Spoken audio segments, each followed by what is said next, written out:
안녕하세요. 쌍문동 윤리의 꽃입니다. 오늘 10월 학평을 모두 봤을 텐데요. 조금 찝찝한 문제가 있긴 하지만 한번 풀어보도록 하겠습니다. 먼저 3번 문제를 풀어보도록 할까요? 갑은 자연법이 있어도 권력이 없다면 또는 권력이 있어도 시민의 안전을 보장할 정도로 강력하지 않으면 비참한 자연 상태에서 벗어날 수 없다. 국가나 공동체나 공통의 도덕이 없는 그런 자연 상태를 비참하다고 보고 우리에게 강력한 권력에 기초해서 우리의 어떤 생명을 보존해 줄 수 있는 국가가 만들어져야 된다라고 보는 입장은 홉스의 입장에 해당하죠. 자, 을 같은 경우 자연법상 모든 권리를 누릴 자유가 있어도 권력이 없다면 그러한 권리를 누리기 어렵다. 재산의 보존을 주된 목적으로 하는 시민사회의 일원이 되어야 한다. 즉, 재산의 보존을 위해서 국가 형성의 계약을 하게 된다는 입장, 로크입니다. 자, 로크는 우리가 자연 상태는, 즉 국가가 없는 자연 상태는 우리가 기본적으로 가지고 있는 자연권을 누릴 자유가 있지만 언제나 분쟁의 가능성이 있어서 나의 이 권리를 충분히 누릴 수 없다. 그래서 이런 분쟁이 발생했을 때 공정한 심판을 하는 주체로서의 어떤 재판관도 필요하고 국가라고 하는 공동체가 필요하다라는 입장을 제시하고 있죠.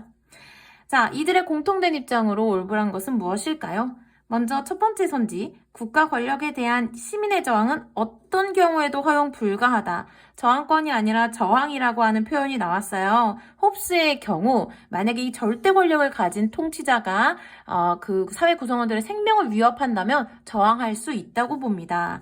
그래서 허용 불가하다는 입장 홉스에게 부정될 수 있는 내용이고요. 로크도 마찬가지로 부당한 권력에 대한 저항권을 강조하기 때문에, 왜냐면 국가 권력은 로크에게 절대적인 것이 아니라 시민들로부터 위임받은 권력이고 우리는 그에 대해서 우리의 어떤 재산권의 보호나 이런 자연권의 보호를 제대로, 그러한 책임을 제대로 수행하지 않는 국가에 대해서는 저항권을 행사할 수 있다고 보지요. 자, 그 다음 선지 2번. 국가는 인간의 평화로운 삶을 위해 만들어진 합의의 산물이다. 인간이 어떤 자연 상태에서 벗어나서 홉스에게는 전쟁 상태, 로크에게는 불안의 가능성이 잠재된 그런 상태로서의 자연 상태에서 벗어나서 평화로운 삶을 살기 위해 합의의 산물로서 만들어진 것이다. 사회계약론의 관점을 취하고 있는 두 사상가가 모두 긍정할 선지죠. 정답은 2번이네요. 나머지 선지도 같이 볼까요? 국가는 선한 본성을 타고난 인간을 보호하기 위한 수단이다. 즉, 인간의 본성을 선하다고 보는 입장인가? 둘 다 아니죠. 홉스한테 인간은 이기적인 본성을 가지고 있고 로크한테 인간은 성무선악의 본성을 가지고 있어요. 자, 그 다음 선지 4번. 국가는 시민의 안전한 삶을 보장하기 위한 절대 권력체이다. 국가가 어떤 절대적인 권력을 가지고 시민의 안전을 보장하기 위해서 통치를 수행해야 된다고 보는 입장은 홉스는 긍정하지만 로크는 부정할 내용이죠. 로크한테 권력이라고 하는 건 나누어서 주어져야 되는 거예요. 자, 그 다음. 국가는 자연의 산물로서 인간의 도덕적인 삶을 목적으로 한다. 국가는 자연의 산물이 아니죠. 둘 다 부정할 내용입니다. 그래서 3번의 정답은 2번이었어요. 그 다음 4번입니다. 먼저 갑은 시민불복종이 다수자에 대한 호소이고 시민불복종을 정당할 때는 개인의 어떤 신념을 의거하는 것이 아니라 우리의 헌법과 사회제도 일반을 규제하는 정의의 원칙들에 의해서 지도되고 정당화되어야 한다. 즉 다수의 정의관에 기초해서 시민불복종이 정당화될 수 있다고 보는 입장, 롤스에게 해당하는 내용이죠. 을 같은 경우 시민불복종은 다수의 의견을 반영하지 않는 결정에 대해 행해진다. 즉 다수자의 의견에 기초한 것이 아니라 이 시민불복종이라고 하는 것은 때로는 소수자의 의견을 반영해서 이루어질 수도 있다는 그런 내용을 지금 표현하고 있죠. 또 우리가 악의 크기, 시민 불복종을 통해 중단시키려고 하는 그러한 악의 크기와 시민 불복종 행위로 인해 발생할 수 있는 법에 대한 존중의 감소를 저울질을 해서 그걸 냉정하게 계산을 해가지고 무엇이 올바른 것인가에 대해서 판단을 해야 된다고 보는 입장, 싱어의 입장입니다. 자, 싱어는 우리가 어떤 시민 불복종을 결정할 때 그것의 결과까지도 고려해야 된다는 입장이죠. 자, 먼저 선지 1번을 볼까요? 갑은 롤즈는 시민불복종의 대상에 평등한 자유의 원칙이 위배되지 않는 법과 제도를 포함할 수 있다고 본다. 평등한 자유의 원칙에 위배되지 않는 법과 제도라고 하는 표현에서 자, 정의의 원칙 가운데 롤즈가 이 심각한 부정의의 정도를 판단하는 기준으로서 제시한 것은 평등한 자유의 원칙과 공정한 기회 균등의 원칙입니다. 뭐 차등의 원칙도 적극적인 입장에서 제외한 것이 아니라 우리가 차등의 원칙이 얼마나 심각하게 위배되었는지 추적하기 어렵기 때문에 그걸로는 판단하기 어렵다고 이야기한 거예요. 공정한 기회 균등이 여기에 해당할 수 있는 내용이라서 이게 정답입니다. 자, 그 다음 선지 2번. 시민 불복종의 정당화는 결과와 무관하게 의도의 적절성에 의해 이루어져야 된다. 결과와 무관할 수 없죠. 싱어는 공리주의적 관점에서 이 시민 불복종의 결과, 우리가 중단시키려는 악의 크기와 시민 불복종으로 인해 발생할 수 있는 불안에 대해서 그 경중을 재봐야 된다고 이야기하고 있죠. 그다음 선지 3번. 롤즈는 싱어와 달리 시민 불복종은 다수의 정의관이 포괄하지 못하는 사안에 대해서도 행사할 수 있다고 본다. 오히려 이게 바뀌어야 되겠죠. 자, 그 다음 선지 4번.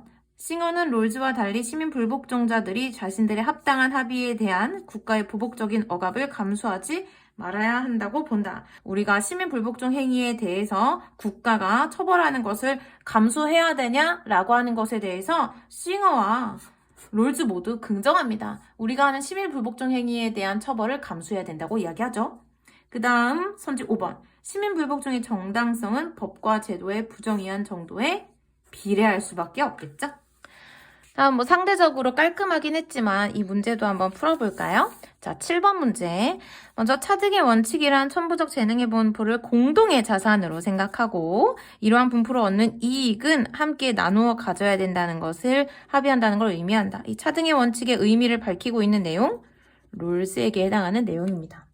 을은 차등의 원칙이라고 하는 건 정형적 원리라고 비판하고 있죠. 즉 롤즈의 어떤 분배의 기준은 정형적인 원리에 해당한다고 비판하고 있어요. 노직은 아리스토텔레스나 롤즈식의 분배 이론은 정형적인 원리라고 비판하죠. 이러한 원리에 따른 분배가 개인의 권리를 침해한다고 지금 비판하고 있잖아요.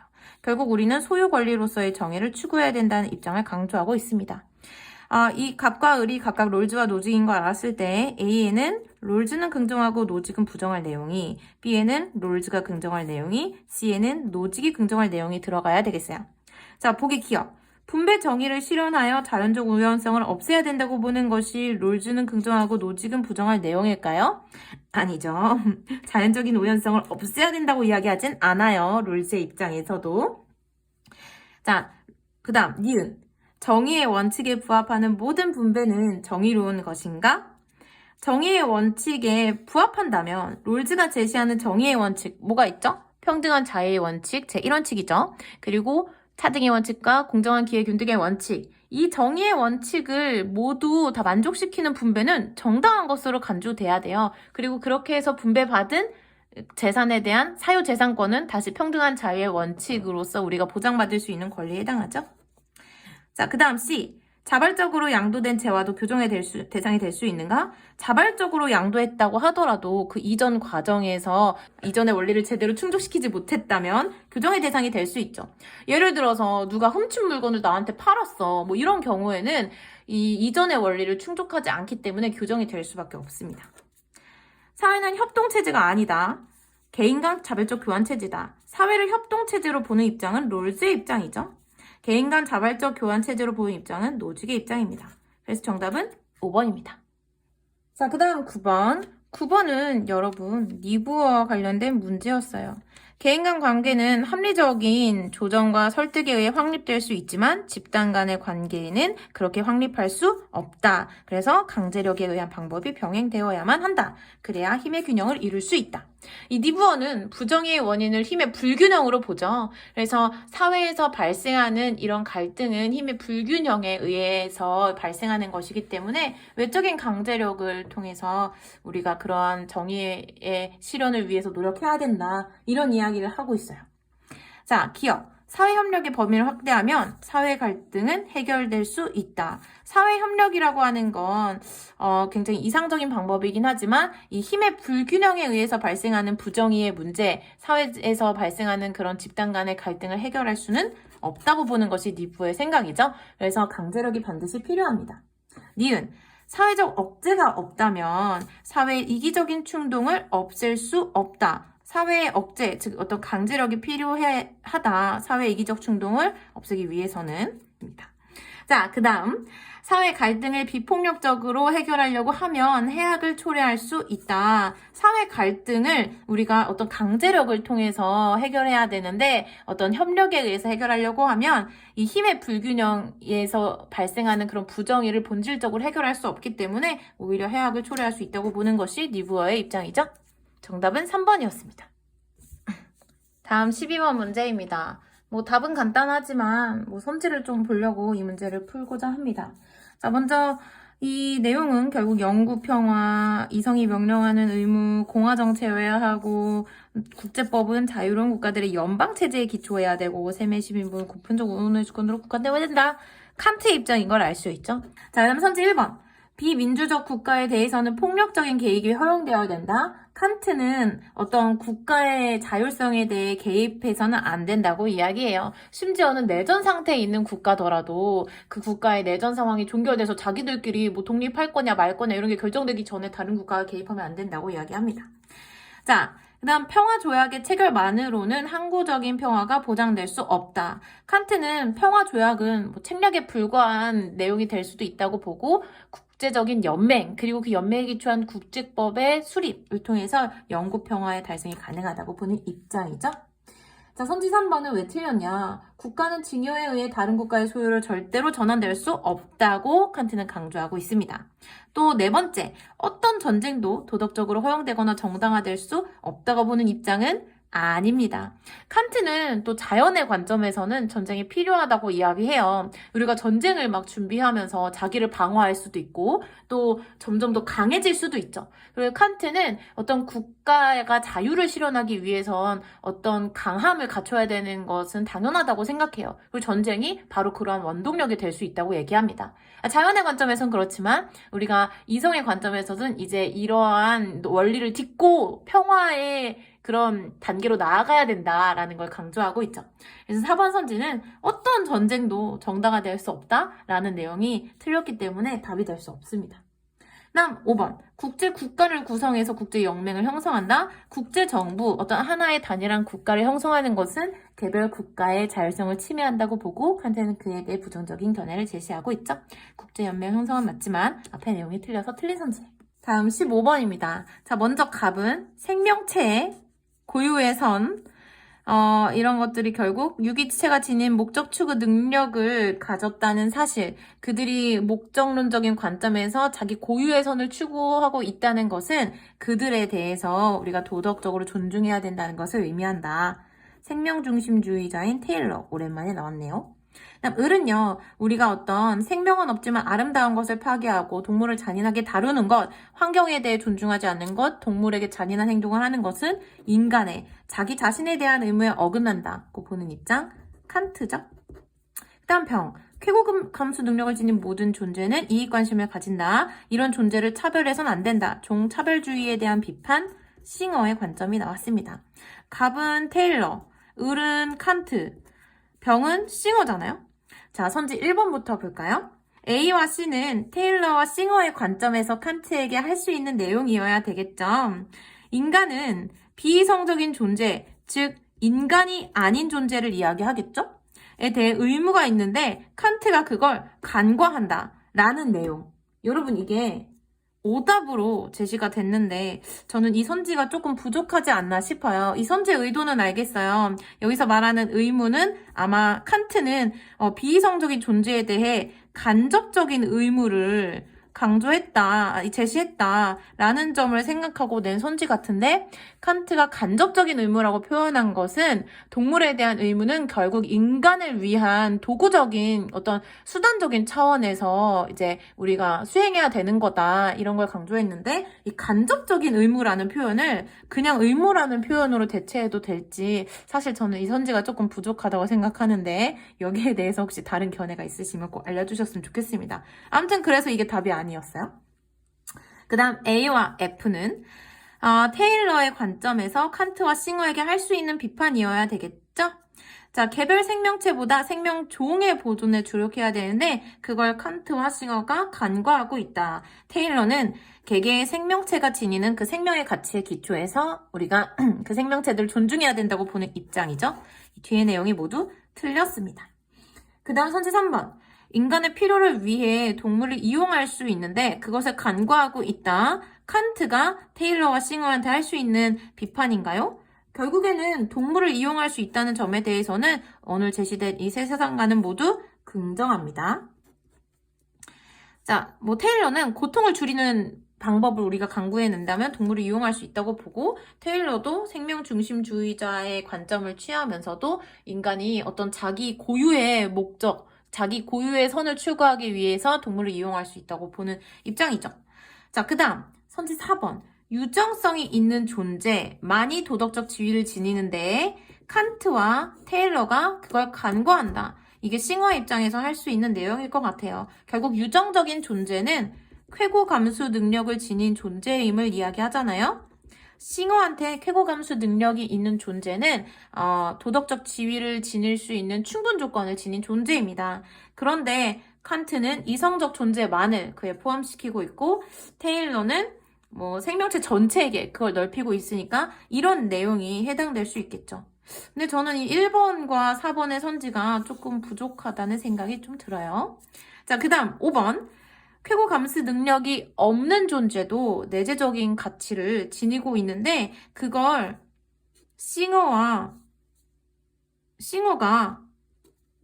간과하고 있어 라고 테일러는 말할 수 있겠지만 칸트는 말할 수 없죠. 칸트에게 내재적 가치는 오직 이성적 존재만 가지고 있는 가치니까요.